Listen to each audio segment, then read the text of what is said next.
질병의 원인은 활성산소 90%. 그 진실과 두 얼굴. 활성산소에 대한 근본적인 질문. 많은 분들이 우리 몸의 질병 중 90%가 활성산소 때문에 발생한다고 알고 계십니다. 그러나 우리 인체가 얼마나 복잡하게 구성되어 있는지 생각해보면 대부분의 질병을 단순히 활성산소 탓으로만 돌리는 것은 너무 단순한 접근이 아닐까요?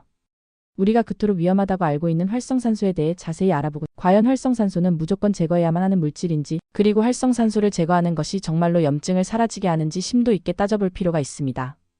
활성산소가 어떻게 발생하고 우리 몸에서 어떤 영향을 미치는지에 대한 정확한 정보를 얻는 것은 쉽지 않습니다. 다행히 이덕철 교수의 저서 노화 공부에서 그 내용이 비교적 상세히 다루어지고 있어 본장에서는 그 내용을 상당 부분 인용합니다. 활성산소 기초와 생성 과정. 활성산소는 체내에서 생성되는 대표적인 자유라디칼입니다.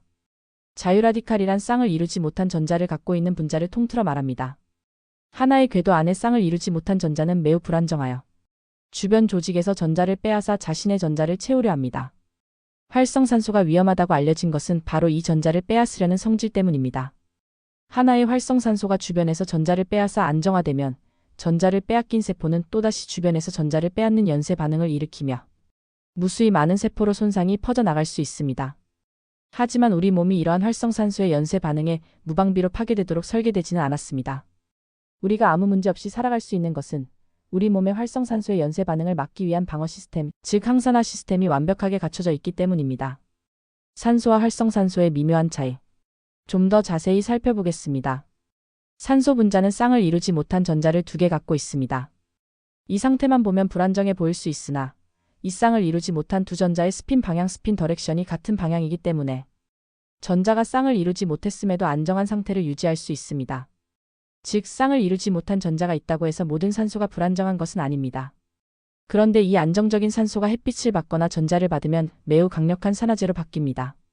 놀라운 것은 원래 안정적이었던 산소가 전자를 받고 불안정해진다는 점입니다. 이렇게 산소가 활성산소가 되며 활성산소에는 다낭산소, 슈퍼옥사이드, 과산화수소, 하이드록시 라디칼의 4종류가 있으며 이 중 하이드록시 라디칼이 가장 강력합니다. 활성산소는 산소가 전자와 결합하면서 생성되는데 대부분의 경우 미토콘드리아 내벽의 전자 전달계에서 빠져나온 전자와 반응하여 만들어집니다. 다음은 세포 내에서 활성산소가 만들어지는 과정을 보여줍니다. 이러한 화학 과정을 거쳐 앞서 언급된 4종류의 활성산소가 만들어집니다. 여기서 주목해야 할 점은 전자, 빛, 수소 등 여러 물질이 이 과정에 참여한다는 것입니다. 단순히 알려져 있는 것처럼 자유전자만 관여하는 단순한 과정이 아닌 것입니다. 당장 산소에서 슈퍼옥사이드 라디칼이 되는 과정을 보면 산소의 자유전자가 결합하여 발생하는 것을 알 수 있습니다. 여기서 우리가 알고 있는 상식과 다른 부분이 또다시 드러납니다. 안정적인 산소가 전자를 받아서 활성산소가 된다는 점입니다. 우리는 보통 전자를 공급하면 활성산소가 중화될 것이라고만 생각하는데 전자를 공급했을 때 안정적인 산소와도 반응하여 오히려 활성산소를 만들 수도 있다는 가능성을 보여줍니다. 대체로 우리 몸에 들어온 산소 중 13%가 활성산소로 바뀌는 것으로 알려져 있습니다. 이는 상당한 양이지만 걱정할 필요가 없습니다. 우리 몸은 활성산소를 중화시키는 시스템을 애초부터 장착하고 있기 때문입니다. 하지만 아무리 항산화 시스템이 갖춰져 있다고 해도 과도한 양의 활성산소가 발생하지 않도록 관리하는 것이 중요합니다. 활성산소는 오염물질, 중금속 흡연, 약물, 건강하지 못한 식단, 방사선 조사 등 여러 외부 요인에 의해서도 발생합니다. 활성산소에 의해 손상되는 체내 물질. 활성산소에 의해 손상되는 주요 체내 물질들을 간단히 살펴보겠습니다. DNA 자유라디칼의 중요한 공격 대상은 세포액과 미토콘드리아 내부의 DNA입니다. DNA 골격을 공격하고 염기들의 화학적 변이를 일으켜 이중구조를 풀리게 하거나 변형시킵니다. 세포막 대부분 다중불포화 지방산으로 이루어진 세포막은 활성산소의 공격에 매우 취약합니다. 단백질의 기본 골격과 곁사슬 역시 활성산소에 의해 산화적 변형이 잘 일어납니다. 활성산소가 단백질의 특정 수소를 공격하면 연쇄 반응을 부르는 변형된 자유라디칼이 형성됩니다. 활성산소의 연쇄 반응을 막는 항산화 시스템. 이제 활성산소의 연쇄 반응을 막는 우리 몸의 항산화 시스템에 대해 알아보겠습니다. 우리 몸에 장착된 항산화 시스템은 활성산소를 중화시켜 물로 만드는 역할을 합니다. 앞서 활성산소 생성 과정 그림에서 하이드록시 라디칼이 전자와 수소 양이온과 반응하여 물이 되는 과정이 설명되었듯이 전자가 활성산소와 반응하여 중화된다는 것은 분명한 사실입니다. 구체적으로 활성산소나 자유라디칼의 전자를 제공함으로써 체내 조직이나 세포, 구성물의 산화를 억제하는 물질들을 항산화제라고 합니다. 항산화제는 특이하게도 활성산소에 전자를 제공하거나 결합해도 스스로 손상되거나 새로운 물질로 바뀌지 않는 물질들입니다.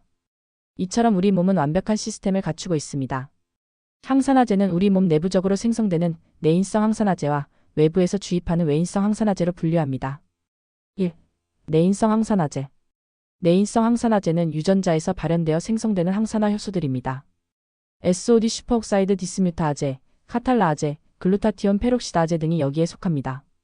이 물질들은 구리, 아연, 망간을 주된 구성 성분으로 하므로 이러한 무기질을 충분히 공급해주는 것이 중요합니다. 활성산소가 중화되는 과정을 살펴보면 전자 이외에 다른 원소들도 중화 과정에 필수적으로 필요함을 알 수 있습니다. SOD는 슈퍼옥사이드를 과산화수소로 바꿉니다. 생성된 과산화수소는 글루타티온 페록시다아제에 의해 산화글루타티온과 물이 되거나 카탈라아제에 의해 물로 바뀝니다. 여기서 주의해야 할 또 다른 부분이 있습니다. SOD에 의해 생성된 과산화수소의 이가처리 전자를 하나 주면 가장 강력한 활성산소인 하이드록시 라디칼이 형성됩니다. 이처럼 전자를 하나 공급하면 오히려 강력한 자유라디칼이 만들어질 수 있다는 점을 보여줍니다. 이를 펜톤 반응 펜톤 리액션이라고 합니다. 그리고 3가처리 다시 슈퍼옥사이드에서 전자를 받아 2가처리되면 철분을 촉매로 하여 하이드록시 라디칼이 연쇄적으로 생성되는데 이를 하버-와이스 반응 헤이버-와이스 리액션이라고 부릅니다. 요약하면 슈퍼옥사이드와 과산화수소가 철분을 만나면 이를 촉매로 하여 가장 강력한 활성산소인 하이드록시 라디칼이 끊임없이 만들어져 세포와 조직을 손상시키는 것입니다.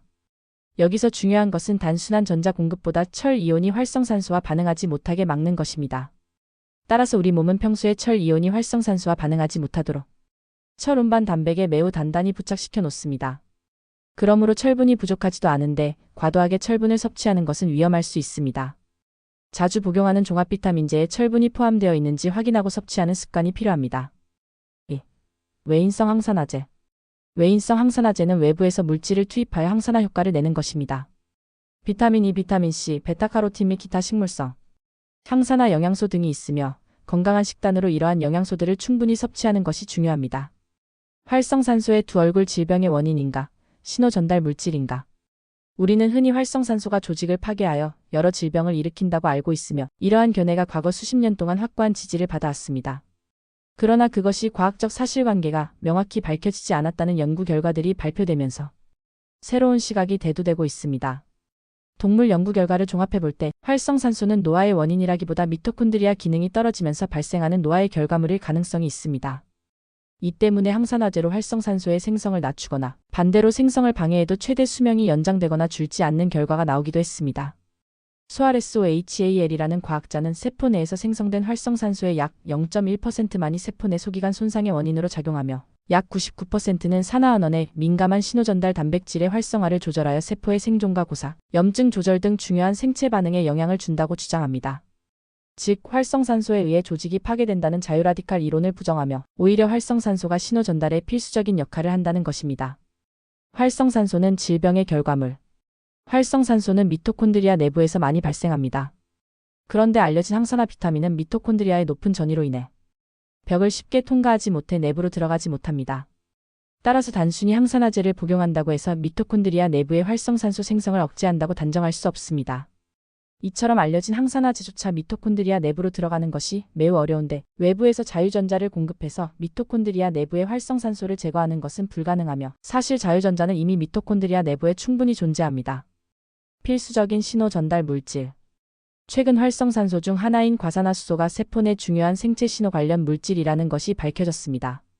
세포의 대사와 발육, 증식, 항산화제 생성, 염증 반응 등에 관여하는 신호전달 단백은 세포 내 산화환원 상태에 매우 민감하여 활성화되거나 비활성화됩니다. 그런데 활성산소는 세포 내 산화환원 상태를 조절하는 결정적인 역할을 합니다.